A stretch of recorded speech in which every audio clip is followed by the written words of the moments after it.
Damai sejahtera Allah yang melampaui segala akal, itulah yang menguasai hati dan pikiran saudara di dalam Kristus Yesus Tuhan kita. Amin. Jemaat yang dikasihi Kristus, selamat hari Minggu. Kiranya sukacita dan damai sejahtera dari Tuhan melimpah atas kehidupan saudara. Firman Tuhan bagi kita pada minggu yang ke-12 setelah Trinitatis hari ini tertulis dalam kitab Ulangan pasal yang ke-18 ayat 9 sampai ayat yang ke-14. Apabila engkau sudah masuk ke negeri yang diberikan kepadamu oleh Tuhan Allahmu, maka janganlah engkau belajar berlaku sesuai dengan kekejian yang dilakukan bangsa-bangsa itu. Di antaramu janganlah didapati seorang pun yang mempersembahkan anaknya laki-laki atau anaknya perempuan sebagai korban dalam api, ataupun seorang yang menjadi petenung, seorang peramal, seorang penelaah, seorang penyihir, seorang pemantra, ataupun seorang yang bertanya kepada arwah atau kepada roh peramal, atau yang meminta petunjuk kepada orang mati. Sebab setiap orang yang melakukan hal-hal ini adalah kekejian bagi Tuhan. Dan oleh karena kekejian inilah Tuhan Allahmu menghalau mereka dari hadapanmu. Haruslah engkau hidup dengan tidak bercela di hadapan Tuhan Allahmu. Sebab bangsa-bangsa yang daerahnya akan kau duduki ini mendengarkan kepada peramal atau petenung. Tetapi engkau ini tidak diizinkan Tuhan Allahmu melakukan yang demikian. Demikian pembacaan firman Tuhan. Saudara yang terkasih dalam Kristus Yesus, kuasa kegelapan itu nyata. Kekuatan roh jahat benar-benar ada. Banyak orang yang menderita karena dirasuki oleh roh-roh duniawi. Roh jahat mengendalikan kehidupan mereka hingga tubuh dan jiwa mereka menderita. Bahkan orang yang kerasukan roh-roh jahat bisa melakukan kekerasan di luar kesadaran mereka sendiri. Alkitab menyaksikan kenyataan ini, dan salah satu pelayanan penting yang Yesus lakukan adalah menyembuhkan orang-orang yang dirasuki setan dan roh-roh jahat. Kitab sinoptik Matius, Markus, Lukas dan menyaksikan kisah di mana Yesus mengusir roh dari orang yang kerasukan. 2 orang yang kerasukan di daerah Gadara datang dari wilayah pekuburan menemui Yesus. Mereka berkata, "Apa urusanmu dengan kami, hai anak Allah? Adakah engkau datang kemari untuk menyiksa kami sebelum waktunya? Jika engkau mengusir kami, suruhlah kami supaya pindah kepada kawanan babi itu." Yesus berkata, "Pergilah." Lalu setan-setan dan roh-roh jahat itu keluar dari tubuh orang itu dan masuk ke tubuh kawanan babi itu. Mengherankan, menakjubkan. Semua orang yang menyaksikan itu heran dan takjub atas apa yang dilakukan oleh Yesus. Yesus mampu mengusir roh jahat. Yesus adalah pribadi yang paling mampu dan paling berkuasa mengusir roh-roh jahat dan roh-roh kegelapan yang memencarakan dan menindas kehidupan manusia. Dia mampu melakukan itu karena dia memang Tuhan. Dan dia mampu melakukan itu karena dia hidup dalam kekudusan. Dia tidak berdosa. Dia tidak melakukan kesalahan. Di zaman sekarang ini juga, sebahagian dari hamba Tuhan Dan orang Kristen memiliki kuasa dan kemampuan khusus untuk mengusir roh jahat. Tidak semua orang Kristen, tidak semua hamba Tuhan mampu melakukan itu. Tetapi sebahagian Tuhan menganugerahkan kuasa dan kemampuan kepada hamba-hambanya untuk mengusir roh-roh jahat. Pelayanan pengusiran roh jahat dari diri seseorang atau dari wilayah tertentu disebut dengan istilah eksorsisme atau eksorsisme.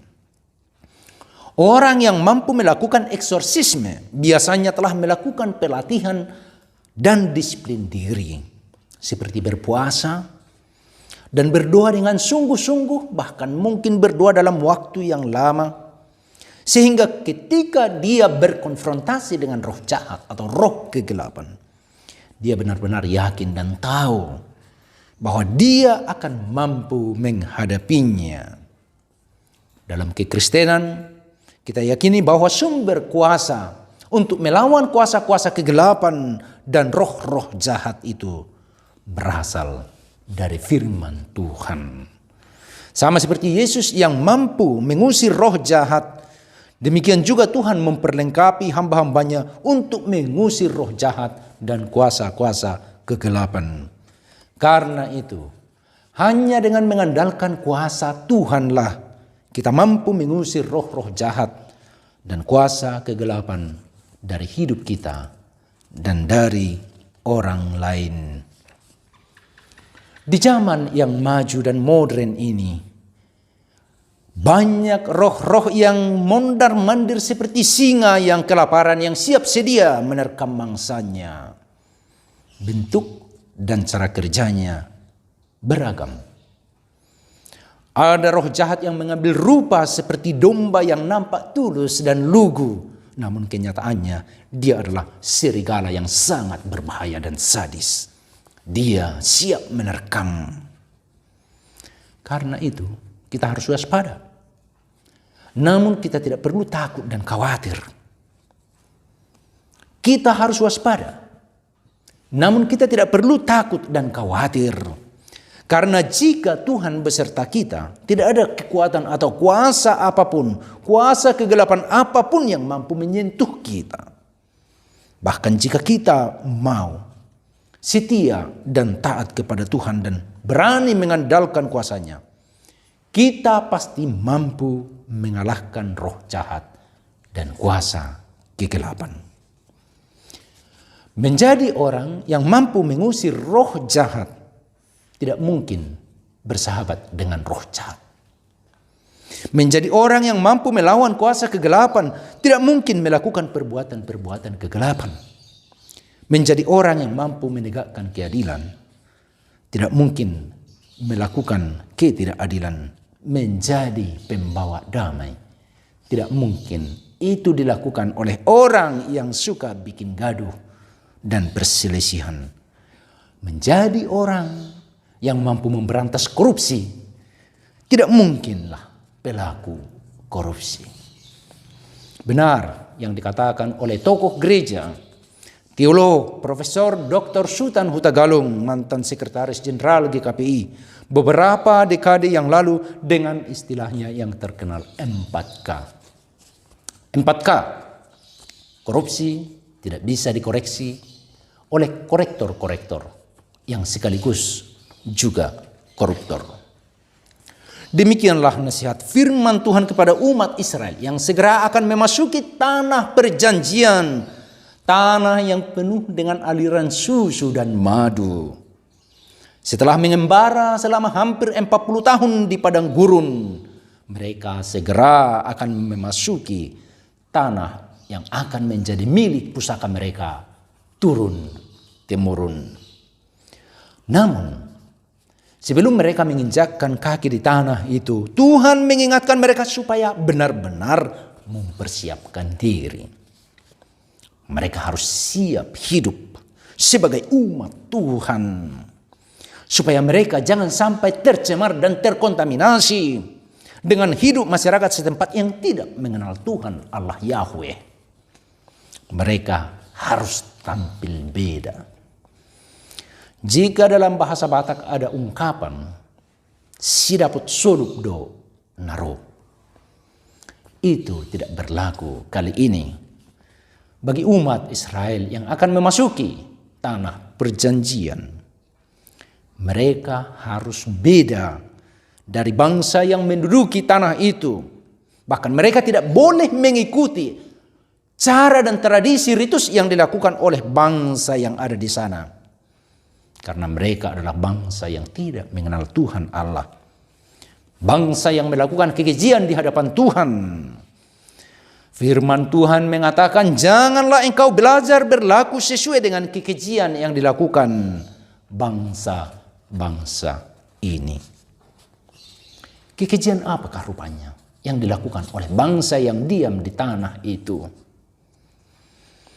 Ada berbagai praktek yang mereka lakukan, yang menjadi kebiasaan mereka. Termasuk diantaranya mempersembahkan anak laki-laki atau anak perempuan sebagai kurban. Sangat sadis ya. Tetapi di suku lain seperti Aztek, praktik seperti ini terkenal dahulu bagi suku Aztek di daratan Meksiko. Pada saat-saat tertentu mereka mau mempersembahkan anaknya untuk menyenangkan hati para dewa. Bahkan dalam pembangunan piramida yang menjadi kebanggaan bangsa itu, banyak manusia yang dikurbankan. Praktek seperti ini adalah kesesatan. Dan Tuhan tidak menginginkan umatnya mengikuti praktek yang demikian itu. Itu sungguh tidak manusiawi. Dan itu menjijikkan dan memuakkan bagi Tuhan. Demikian juga dengan praktik-praktik tenung, meramal, menyihir, mantra, atau berhubungan dengan arwah nenek moyang atau orang yang sudah meninggal adalah tindakan yang membangkitkan murka Allah. Karena sesungguhnya dengan melakukan perbuatan-perbuatan tersebut, umat Tuhan sudah menduakan Tuhan Allah Yahweh. Padahal titah Tuhan mengatakan, jangan ada padamu Allah lain di hadapanku. Kita harus lebih takut dan taat dan kasih kepada Tuhan. Karena itu tidak boleh ada Allah dan ilah lain bagi kita di hadapan Tuhan. Mereka percaya pada sumber kekuatan lain yang notabene bertentangan dengan ketentuan Allah. Tuhan benci terhadap perbuatan orang-orang seperti itu. Sebaliknya, Tuhan ingin agar umat itu tetap kudus. Jika mereka kudus, kuasa Tuhan akan melindungi mereka. Dan mereka akan menjadi orang-orang yang tangguh dan berkuasa. Dan hidup mereka akan terberkati turun-temurun. Haruslah engkau hidup dengan tidak bercela di hadapan Tuhan Allahmu. Demikian seruan firman Tuhan. Saudaraku yang terkasih, apakah kuasa kegelapan masih ada di zaman ini? Tentunya masih ada. Dan masih banyak. Masih banyak berseliweran di mana-mana. Tidak sedikit orang yang menggantungkan harapannya pada kekuatan-kekuatan gaib dan kekuatan-kekuatan duniawi. Sudah menjadi rahasia umum di tahun-tahun politik. Banyak orang yang pergi ke pusuk buhit di Samosir. Mungkin mereka berharap akan suatu pertolongan ekstra yang akan membantu mereka dalam kontestasi politik.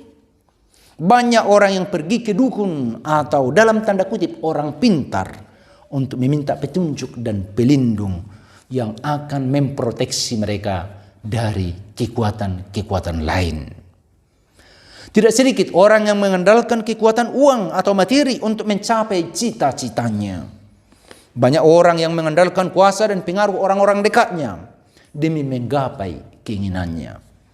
Di negeri ini, sejak masa Orde Baru hingga sekarang, praktik-praktik seperti ini marak terjadi. Dan nampaknya sudah menjadi kebiasaan masyarakat. Itulah yang terkenal dengan istilah KKN, korupsi, kolusi, dan nepotisme yang menjadi penyakit bangsa kita yang paling mematikan. Tuhan tidak menginginkan itu. Tuhan muak dengan itu. Tuhan menganggap itu sebagai satu kekejian. Itu adalah kekejian yang memuakkan Tuhan. Tuhan benci dan muak dengan perbuatan seperti itu. Karena itu Tuhan tidak akan memberkati langkah mereka dan apapun yang mereka lakukan. Cepat atau lambat murka dan hukuman Tuhan turun atas orang-orang yang berlaku keji dan memuakkan itu. Sebaliknya Tuhan menginginkan umatnya hidup kudus. Dia senang melihat anak-anaknya sepenuhnya bergantung pada kasih karunia-Nya. Orang beriman yang mampu bertahan sekalipun dikelilingi oleh setan duniawi dan tidak mau tunduk pada kekuatan dunia ini adalah kesukaan hati Tuhan. Tuhan akan memberkati mereka dan semua yang mereka lakukan. Karena itu saudaraku, jangan takut, jangan khawatir.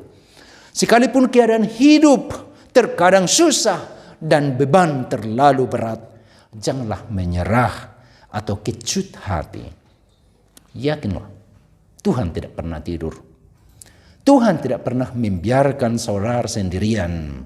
Yakinlah Tuhan tidak akan memberikan beban dan kesusahan yang melampaui kemampuan kita untuk menanggungnya.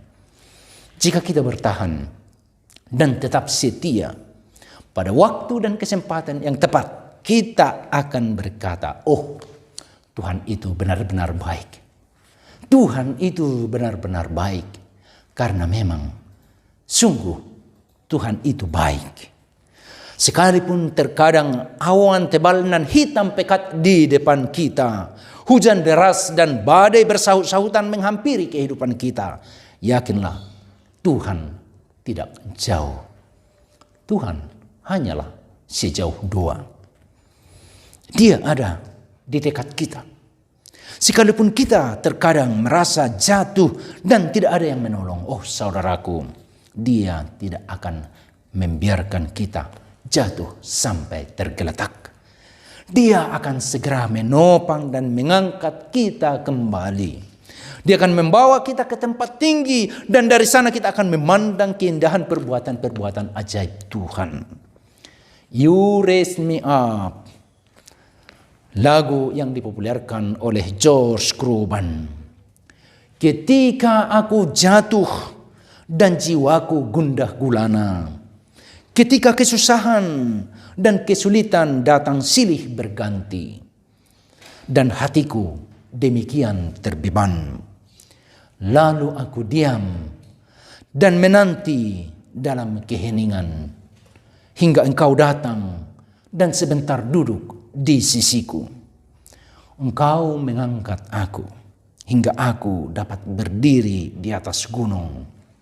Engkau mengangkat aku berjalan melalui lautan yang ganas. Aku kuat berada di pundakmu. Engkau mengangkat aku hingga aku bisa melebihi diriku yang sebenarnya. Inilah pengalaman nyata setiap orang yang taat dan setia kepada Tuhan saja. Tuhan datang memberikan pertolongan yang tepat pada waktu yang tepat. Pada akhirnya setiap orang yang taat dan setia kepadanya akan bersuka cita. Hidupnya akan berkelimpahan dan memuliakan Tuhan Allah. Dan dia akan bersinar selama berada di dunia ini. Karena itu tetaplah taat dan setia kepada Tuhan. Dan bersinarlah di duniamu, di tempatmu, di tempat kerjamu, di rumahmu, saudara-saudaraku. Dan yakinlah bahwa kita akan merasakan Tuhan itu baik. Dan Dia akan memberikan keadilan bagi anak-anaknya. Amin, kita berdoa. Bapa yang maha baik dan maha pengasih, terima kasih ya Tuhan atas pemberitaan firman-Mu. Tuhan ajari dan kuatkan kami untuk menghidupinya. Dan jangan biarkan kami mengandalkan kuasa dan kekuatan kegelapan yang ada di dunia ini. Biarlah di setiap langkah kehidupan kami hanya berserah kepada Tuhan dan memohon pertolongan dan perlindungan dari Tuhan. Karena Tuhan setiap saat melindungi kami, menyertai kami. Tuhan, saya mohon berkati semua orang yang mendengarkan firman-Mu, yang mendengarkan khotbah ini. Berkati kehidupan mereka, berkati keluarga mereka, dan berkati semua yang mereka lakukan. Terpujilah nama-Mu ya Tuhan, dalam Kristus Yesus Tuhan dan Juru Selamat kami. Amin.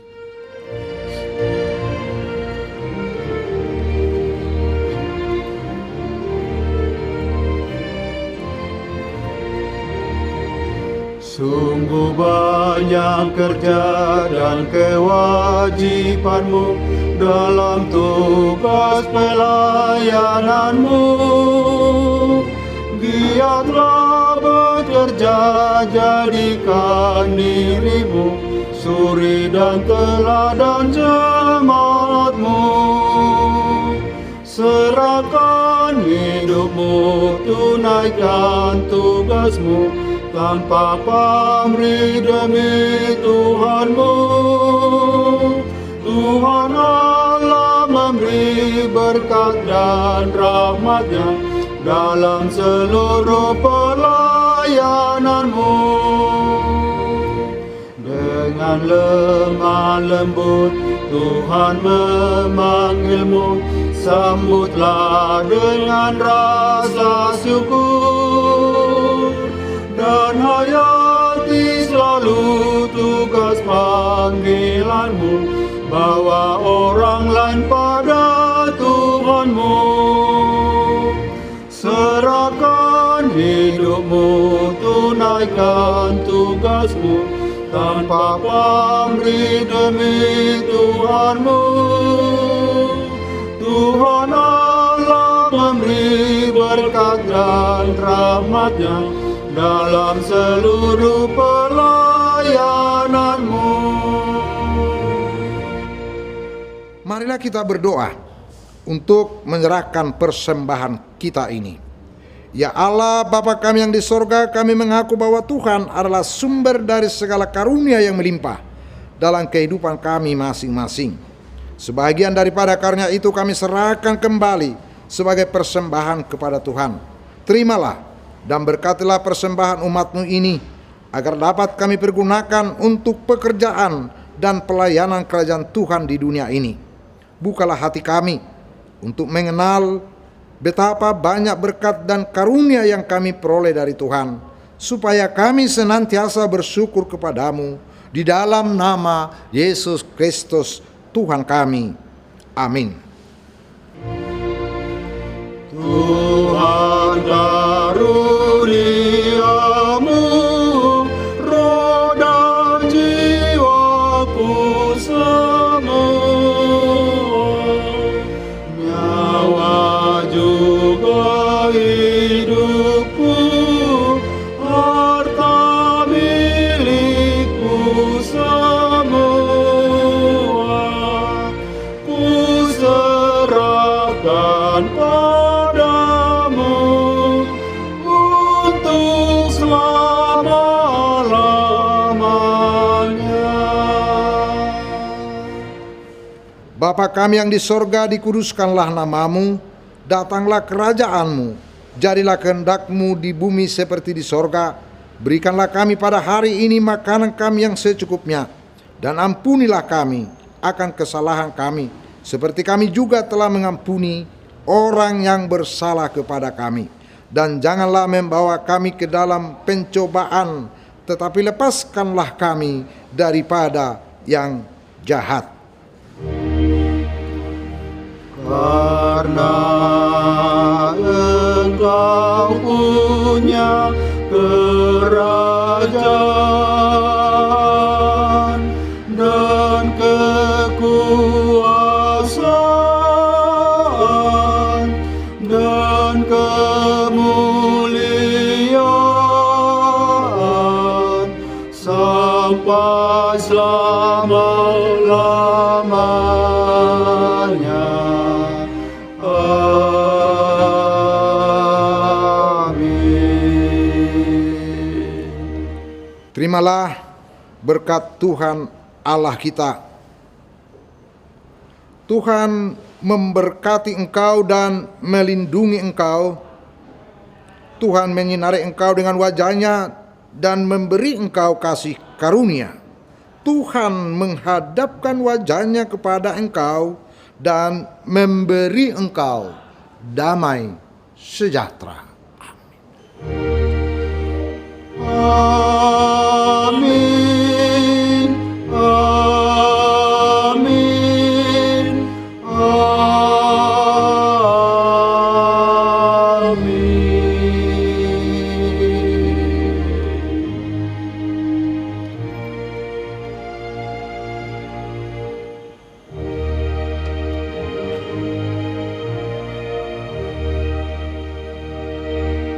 Terima kasih dan Horasma dihita saluhukna.